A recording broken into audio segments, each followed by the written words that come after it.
Hello, welcome to St John the Baptist Church here in Healaugh, near Tadcaster. We're here in search of a largely forgotten Celtic Christian saint called Saint Hieu, and she was sent by St Aidan from Lindisfarne to found an abbey first at Hartlepool and then here, it's thought, at Healaugh. So we're going to be trying to find out a little bit more about Saint Hieu. We'll also be considering the spectacular 12th century doorarch and its connections to the Haget family, who were the patrons of the church here and churches and abbeys all around this area. We'll also be going inside to consider some more monuments to some figures from the history of this area, including a character called Madug and the tomb of Sir Thomas Wharton, warden of the north in Henry VIII period, who led the spectacular victory for the English at the Battle of Solway Moss. So, plenty of us to see here on this beautiful sunny day in the Vale of York. My name's Chris, this is Church Searcher, and I'll see you after the map.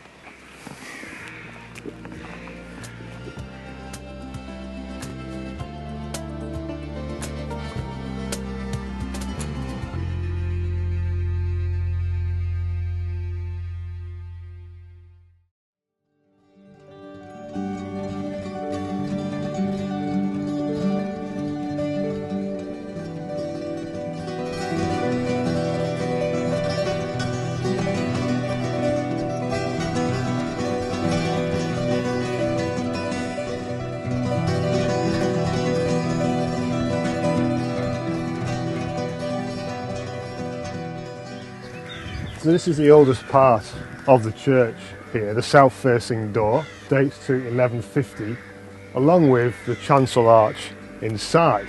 Now, as you can see, there's this large brace holding up the arch.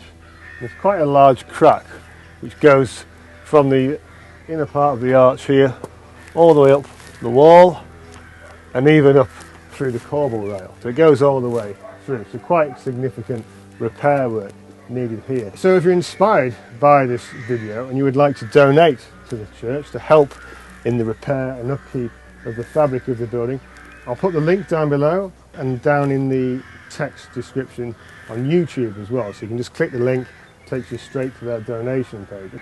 Now, when I first came along and saw this, I presumed you've got Christ triumphant and enthroned up on top, possibly Mary and Joseph in medieval dress underneath, and then perhaps the three wise men next to that, and the shepherds in adoration on the other side. So kind of a nativity scene was what I thought, but it turns out that's completely wrong.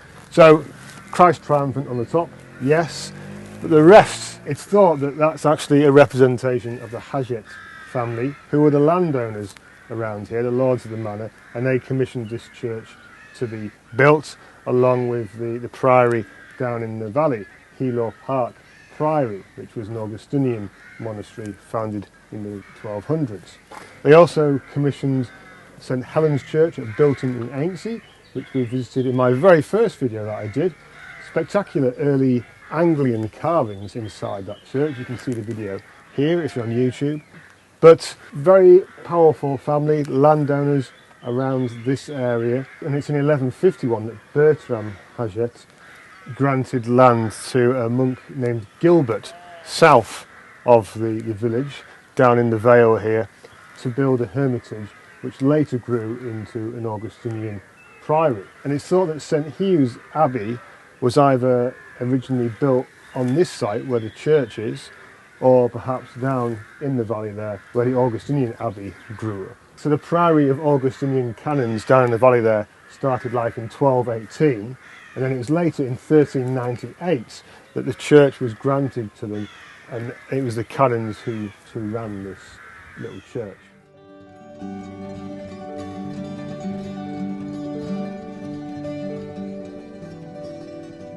It was Alice Haget who granted the land here for the church, and it was dedicated to Saint Helen in 1556, but now known as St John the Baptist.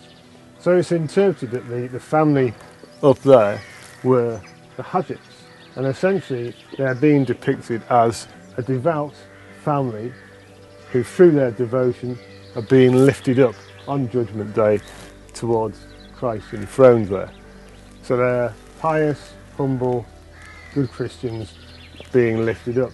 So it's a little bit similar to the Judgement Day arch that we saw earlier in the nun burn home, but that one is a lot cruder than this one. So up on top there we've got a medieval couple. There's a lady with a wimple on, and she's holding the arm of the man next to her, which sort of indicates that's probably her husband. He's holding a staff of office in one hand, and they're seated on a settle. You can just make out the sides of the high back of the seat behind them. There's also a little stool that her feet are on, so quite a nice detail there. On the other side there's these three characters.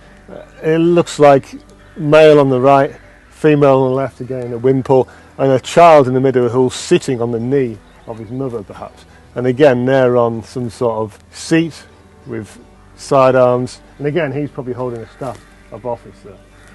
And then the two on the other side, quite heavily eroded, but there's also a staff of office perhaps being held there, and again you can see the sides of the church, and they're both seated in a way that they're sort of directing their gaze at the patriarch and the matriarch of the family. So the interpretation is that the Hagets were presenting themselves as a devout Christian family, and this is kind of a depiction of Judgment Day. They're being lifted up towards Christ in triumph, enthroned. So while you've got the family being raised up, on either side we have figures who are in despair and falling down to hell, presumably to damnation. There's a character to the left here. It's a lady. She's facing down, she's kneeling, you can see the dress tucked up behind her, and she's grabbing her hair in both hands in fists, and she's pulling in despair and grief as she's falling.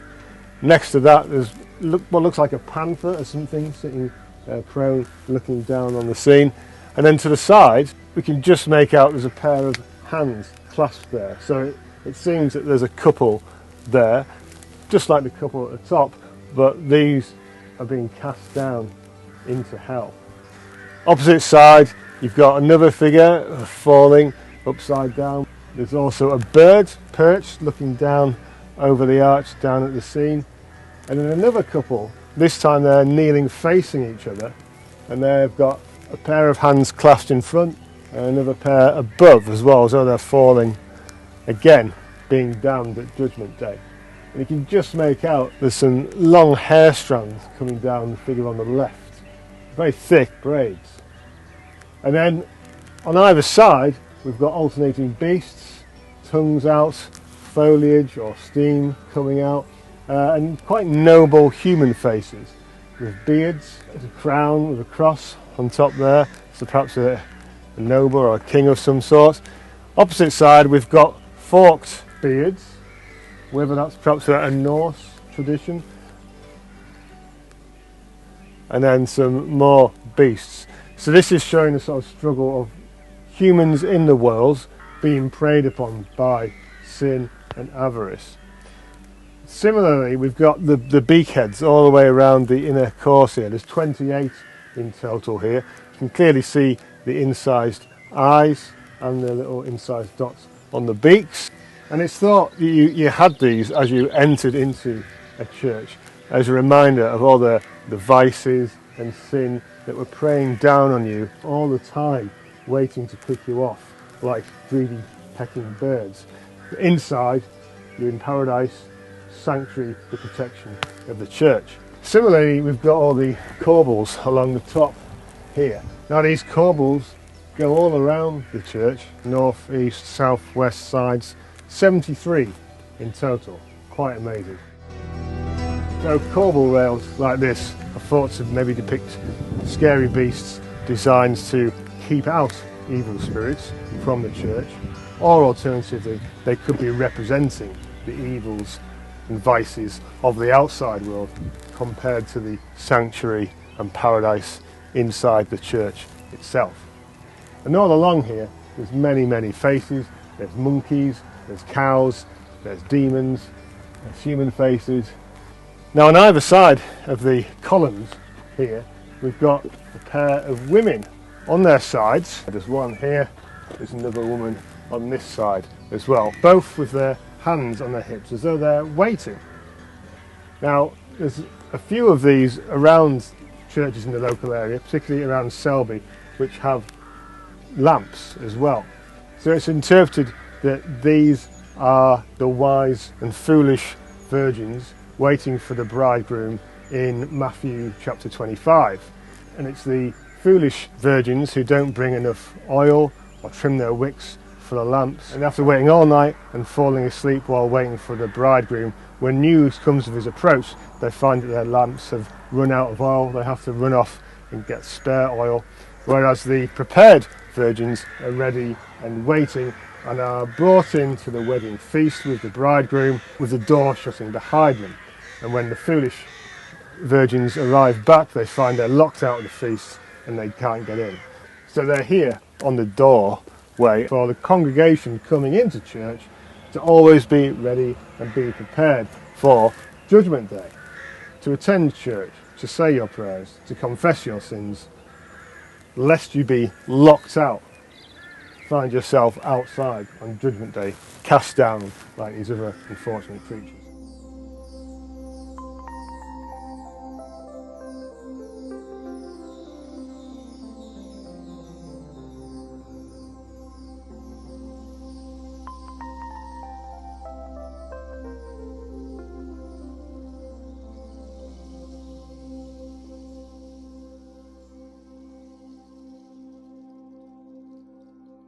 So the only written evidence for Saint Hieu is, as always, Bede's ecclesiastical history of the English people. Saint Hieu was an Irish lady. She was commissioned by Aidan at Lindisfarne to found an abbey, first at Hartlepool and then, it's thought, here at Healaugh. Now, there's a very small mention of her in chapter 23, the life and death of Abbess Healaugh, and it's Healaugh who famously founded the abbey at Whitby, but she took over at Hartlepool when St Hugh left to come here to Healaugh. So it says, after this, Healaugh was made abbess of the monastery of Healaugh, and that's Hartlepool, founded not long previously by Hugh, a devout servant of Christ, said to have been the first woman in the province of the Northumbrians to take vows and be clothed as a nun, which she did with the blessing of Bishop Aidan. So Hugh was significant in the history of the spread of Christianity here in the Kingdom of Northumbria. She was the first woman to take the habit to become a nun, and then she would go on to found various abbeys around the area. Soon after establishing the monastery in Hartlepool, she left for the town of Calcaria, which the English call Caelcacaster, and settled there. So, Calcaria or Caelcacaster is Tadcaster, just across the way here. So it's thought that the abbey that she founded was perhaps either here on the hill where the church now stands, or perhaps also down in the vale ahead of us here, where an Augustinian monastery was later founded. Now, the place name Healaugh gives us a bit of a clue. We would normally translate that to mean he, high, law, a clearing in the forest. And you can see we've got a hill here. There's trees around still to this day, but it probably would have been even more heavily forested around here. So this kind of makes sense, Healaugh. But it's suggested that perhaps the original name comes from Heu's lech, or Heu's land, Heu's area. So it could actually be named after her, and then it's been corrupted and changed over the years to Healaugh. Now, the church here was originally dedicated to St Helen before it was later dedicated to St John the Baptist. And there's a lot of churches all around Yorkshire dedicated to St Helen, particularly around this area. The very first video I ever did in Bilton-on-Aintsey was at St Helen's Church, and the patrons of that church, the Haget family, are the same patrons of this church here. Now, traditionally it's said that a lot of these St Helen's churches are dedicated to Helena. That's Emperor Constantine's mother, Constantine the Great, the Roman emperor who converted to Christianity who passed the Edict of Milan, making it legal for Christians to worship throughout the Roman Empire for the first time, and he also oversaw the Council of Nicaea, where the Nicene Creed was written. So traditionally, all these churches around Yorkshire dedicated to St Helen we think of as being connected to Helena. But perhaps they actually started out being dedicated to Saint Hieu. And as she fell out of fashion, they were reconsecrated and dedicated to St Helen. Now, St Helen became very popular in the Middle Ages when Geoffrey of Monmouth, the historian, who liked to combine a bit of myth with his history, stated that Helen had been the daughter of old King Cole of Colchester. So it became very fashionable to dedicate churches to her.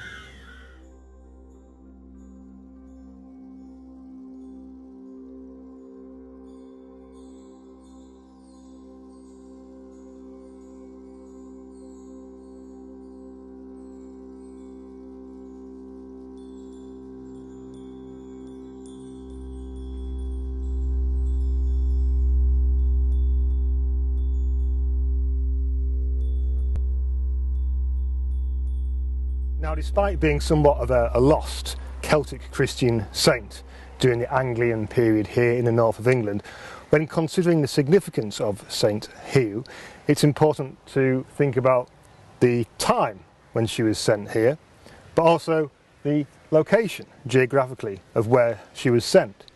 So we know 640 AD she founded the monastery and the abbey up in Hartlepool. 649, 650 AD she was sent by Bishop Aidan down here to the area around Tadcaster to found the abbey, probably here at Healaugh. Now, we lie right on the southern boundary of the Anglian kingdom of Deira here. Deira was the kingdom centred around York, whereas the kingdom of Bernicia further north was centred on Bamborough, and those two kingdoms were divided by the River Tees. To the south of us here was the kingdom of Mercia, and that was still very much ruled by King Penda, and that kingdom worshipped the pre-Christian gods. So in the context of Bede's record of the various battles and conflicts that took place between those kingdoms, he very much characterises it as this battle between Christianity and paganism, as he saw it. So it's significant, therefore, that St Hieu was sent here, to these liminal borderlands between Deira and Mercia to the south. Now, it was a year later, 651 AD, that King Oswin of Deira was murdered by King Oswiu of Bernicia, and Deira was subsumed into the kingdom of Bernicia and became known as Northumbria, the kingdom north of the Humber. 655 AD, only a few years later, was the Battle of Winwaed, near Loidis, which we now think of as Leeds, on the banks of Cock Beck, which we've come across before with the Battle of Towton. And that was a massive victory for the Anglians against King Penda and the Mercians. Penda was killed there, and Mercia was subsumed again into the Northumbrian orbit. Now, Bede tells us that despite the fact that Penda worshipped the pre-Christian gods, he was quite open to the fact that missionaries could come into his kingdom and spread the word. King Penda himself did not forbid the preaching of the faith to any, even of his own Mercians, who wished to listen. But he hated and despised any whom he knew to be insincere in their practice of Christianity once they had accepted it, and said that any who despised the commandments of the God in whom they professed to believe were themselves despicable wretches. This Christian mission was begun 2 years before Penda's death. Now that's interesting, because it tells us that 2 years before 655 in the Battle of Winwaed, there were missionaries going down into Mercia. So it's interesting to think that perhaps the whole reason that St Hieu was sent all this way far south to the borderlands between Deira and Mercia, that she was sent specifically to have these missionaries going out into Mercia spreading the word. So she must have been an incredibly brave woman here on these lawless borderlands overlooking these wooded territories all around us here. Now, not only was the kingdom of Mercia to the south, there was another independent kingdom to the west, that of Elmet. And Elmet was an independent Celtic, Brythonic speaking kingdom. They had been around since the Romans left and were part of the Old North, the old Celtic speaking communities. And we'll perhaps see evidence connecting Healaugh with the Brythonic peoples of Elmet inside the church.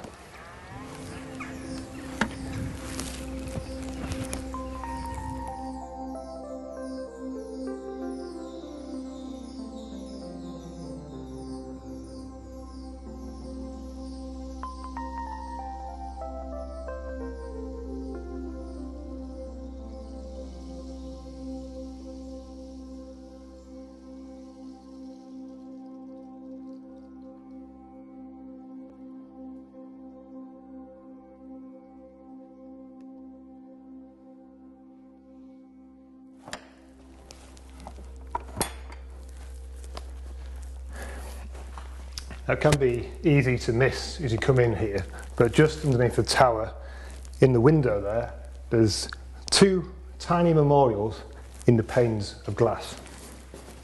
One reads, "Here Hieu, once abbess of Hartlepool, founded the hermitage in the woods in the year of our Lord 649. Another pane of glass beside it, on the other side, reads, "Here also, not many years after, Madug, priest of the Celtic mission, was buried." So who was Madug? In 1870 there was an excavation done here at the church in Healaugh, and an unusual tombstone was recovered, and it's recorded by an author and antiquarian called the Reverend Andrew Henry Hay, and he writes about it here in the Journal of the Yorkshire Archaeological and Topographic Society. And he reproduces an interesting depiction of the stone, but it's since been lost, nowhere to be found. So this is the only record of it that we've got. And on it, it has the inscription Madug, M-A-D-U-G, and next to it a second name, which is incomplete, H-E-U. The supposition being, therefore, that there's a missing I for Heu. And this would concord with a lot of the namestones that you find up in Hartlepool and Lindisfarne as well, two of the other Celtic Christian missionary abbeys. Slightly different in design, and certainly very different to this design here.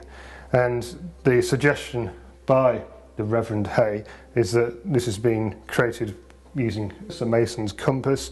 We've got a Celtic Christian cross there made out of these, along with the wafers and wine represented by the circles further down. And he writes that in the course of digging a vault in the cemetery at Healaugh many years ago, a broken tombstone, of which the figure is given here, was found 6 feet below the surface. The design is very peculiar, a composition of circles, all scratched slightly with a compass, and a cross roughly formed by triple lines. The inscription gives 2 names, and these therefore are Madug and Hieu. So the implication is that this is perhaps referring to Hieu, the abbess of the monastery, and then to another priest of the mission here. Now the name Madug is interesting because it's Celtic in origin, perhaps from the kingdom of Elmet next door, as the Reverend Hay postulates. And it's interesting because it connects us possibly to yet another major historical event, a battle that was fought around 600 AD, the Battle of Catraeth, now associated with Catraeth, a bit further north up the road from here. And it's recorded in an epic poem in the Brythonic language called Gododdin. Gododdin was written by the Welsh poet Aneirin. Now the Gododdin of the tale were 300 epic warriors brought from all around the Old North, or the so-called Hen Ogledd, and they were brought to fight and repel the Anglian raiders who were coming in from Northern Europe, from Germanic countries, and settling here in the north in the kingdoms of Deira and Bernicia. So the Gododdin, these 300 epic warriors, were the last stand of the indigenous Celtic population here in England. And unfortunately, they were wiped out. Gododdin is quite a tragic poem, and it's created by a series of eulogies for the various fallen warriors. Now, it's thought historically that 300 warriors is a bit too few to take on the hordes of Anglians who were settling here, so it's likely that they were the key heroic warriors, perhaps on horseback, mounted, leading the foot soldiers into battle. Now, they feasted for a year, as the poem tells us, on mead and wine, before launching this as a surprise attack on the stronghold, the fortress of Catraeth, which was, or had been, an old Roman settlement. And it tells us, the poem, that out of the 300 who fought there, for every 100, only one returned. And specifically, it mentions them returning to the tents of Madug. Now, Madug is mentioned himself with one of the eulogies. It reads as follows: I drank of mead at one draught. On my journey, wine fed before Catraeth, when he struck with blood steadfastly and eagerly. His behaviour was not base to see. He was no wretched Reiving giving support. Madug of Elfed was a destructive bearer of a shield. So Madug of Elfed is interpreted to either be of Elmet, just across the way to the west of here, or alternatively the kingdom of Elvet, up in Old Durham. Now, either way, it's unlikely that this is the same Madug as represented here in the window, as memorialised in the tombstone discovered in the excavation here. However, it's interesting that it's only a couple of decades afterwards you still had this legacy of the Celtic names here in the area. And while there had been these Celtic warriors fighting against the Anglian settlers and invaders and their religion, that in fact there's this priest here, presumably Madug, who was of the Celtic Christian persuasion. Now, directly at the opposite end of the church, up towards the altar, there's yet another memorial to another historic warrior, buried here and memorialised in Healaugh.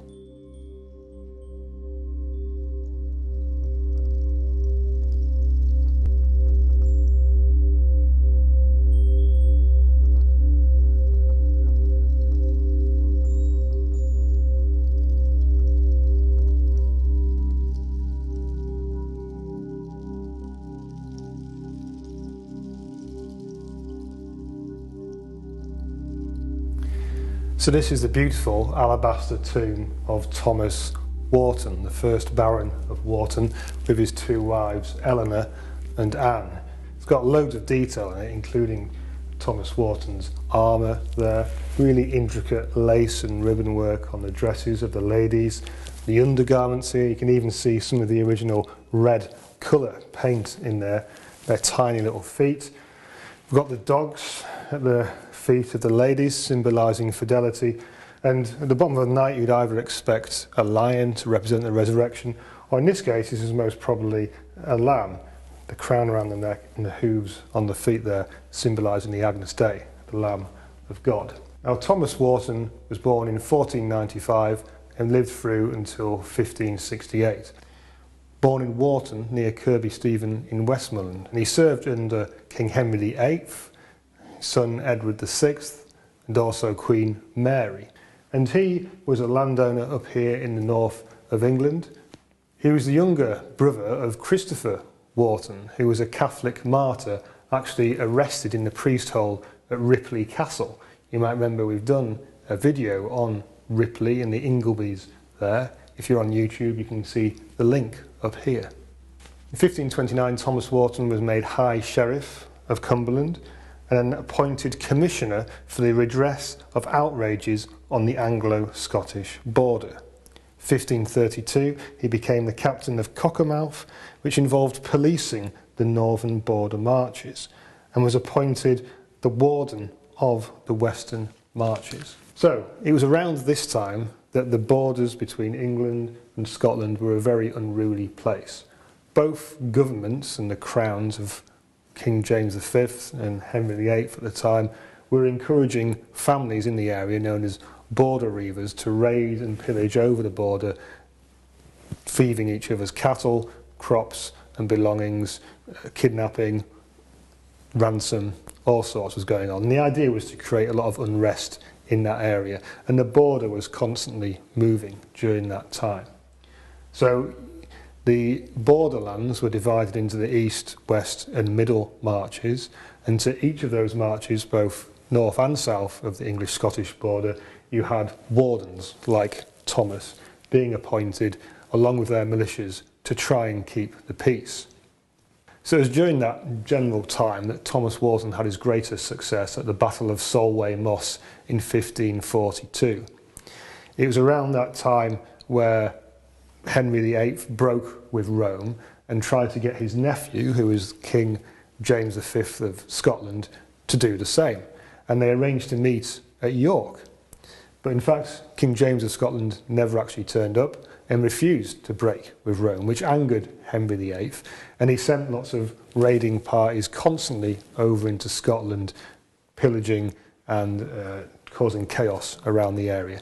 And this was known as the rough wooing, trying to get Scotland to join England's cause. Now, Thomas Wharton received news from his spies over the border in Scotland of an army amassing in the west, ready to cross over the border and invade England. And it was estimated to be between 20 and 30,000 Scots. Thomas Wharton hurriedly mustered around 3,000 troops and militia under his name and rode to meet them around the River Esk in the west. And watching the Scots cross over the river, he then attacked with his men, and they pushed the Scots into the Solway, which was the marshy, boggy area around the estuary of the River Esk. And this caused chaos. Now, as well as using his own militiamen and people mustered from around the area, he drew upon some of those border reiver families themselves, who were used to terrain. They were used to riding with their Solway nags, these little ponies that they had. They had lances and prickers, and they would ride quickly, disrupt the Scottish lines, and then cause chaos and retreat back again. And these tactics really worked. The Scots were pushed back into the Solway in their heavy armour. They couldn't cope with the conditions out there, and they ended up surrendering en masse. This resulted in a lot of hostages being taken, ransoms being raised, and ending the threat of the invasion at that time. And it was such a massive humiliating defeat for King James of Scotland that he actually died about 2 or 3 weeks later, paving the way for Mary, Queen of Scots, who at that point was only 2 weeks old, to become his successor. So in her stead, it's her mother Mary of Guise who ruled for a while with French support up in Scotland. So Thomas Wharton did very well out of the Battle of Solway. He was made a baron, the first baron of Wharton, by King Henry VIII, who was amazingly happy with the results. And Thomas Wharton actually bought what had been the priory down in the valley there, the Benedictine monastery, which is now Healaugh Manor Farm. And he made his home there, which is why his tomb is now here, the local church associated with the abbey. So his tomb is decorated, you can see, with the 4 mourners down the bottom representing his children, with Anne and Eleanor here. And he actually continued to serve the crown through Edward VI and Mary as well, who was a Catholic. And so he managed to sidestep a lot of the political changes happening around the time, the changes to the national religion, and he ended up, being quite a successful man and family here in the north of England, in the borders, and here in Yorkshire.